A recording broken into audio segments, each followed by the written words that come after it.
পঞ্চম শ্রেণীর শিক্ষার্থীবৃন্দ, আশা করি সকলে ভালো আছে। আজকে আমরা 14 পৃষ্ঠার নতুন গণিত বইয়ের একটি অঙ্ক সমস্যার সমাধান করব।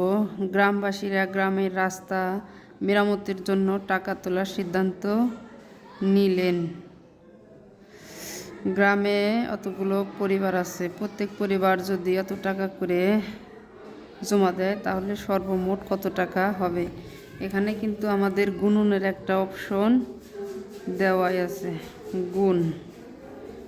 বইয়ের মধ্যে এই অপশনটা দেওয়া আছে, কিন্তু আমাদের সাজাতে হবে এই নিয়মে। যখন আমরা সাজাতে যাব তখন কিন্তু আমরা গুণ্যকে 2 ভাগ করতে পারি বা গুণককেও 2 ভাগ করতে পারি। সেই হিসেবে আমাদের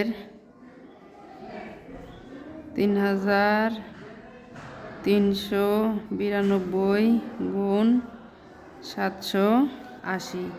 এখন আমরা 3392কে ঠিক রেখে 3392কে ঠিক রেখে এটাকে আমরা ভাঙব। যদি আমি লিখি 700 যোগ 80, তাহলে কিন্তু আর কোনো সমস্যা থাকে না। 780 কিন্তু আমার হয়ে গেল। তাহলে এই সংখ্যাটা একবার এটার সাথে গুণ, একবার এটার সাথে গুণ, যেহেতু সামনে এভাবে আছে তাহলে আমরা একবার আলাদা আলাদা গুণ করি। গুণ 700, এটার কাজ শেষ। এখন এইটা গুণ আবার 3092 গুণ 80। এখন আমরা এটারে গুণ করি।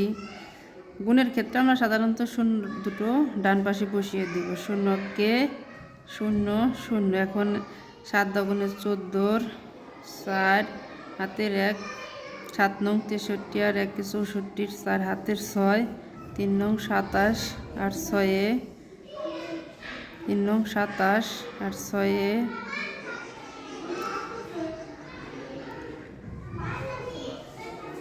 3 7 21 আর 6 87, 7 হাতের 1 হাতের 2, 3 7 21 আর 2 22 23। এখন এই শূন্য, এখানে একটা শূন্য 8 × 16, 6 হাতের 1, 8 নং 72 একে 8 নং 72 আর 1 73 3 হাতের 7, 3 8 24 আর 7 24 25 26 27 28 29 30 31 31 1 হাতে আমার 3 3 8 24 আর 3 27। তাহলে আমরা যোগ করি এখন এই শূন্য 6 6কে 6, 3 আর 4 7, 1 4 5, 7 আর 7 14, 4 হাতের 1, 3 আর 3 6, 2 কে 2। একদম সহজে আমরা অঙ্কটির সমস্যার সমাধান করে ফেললাম।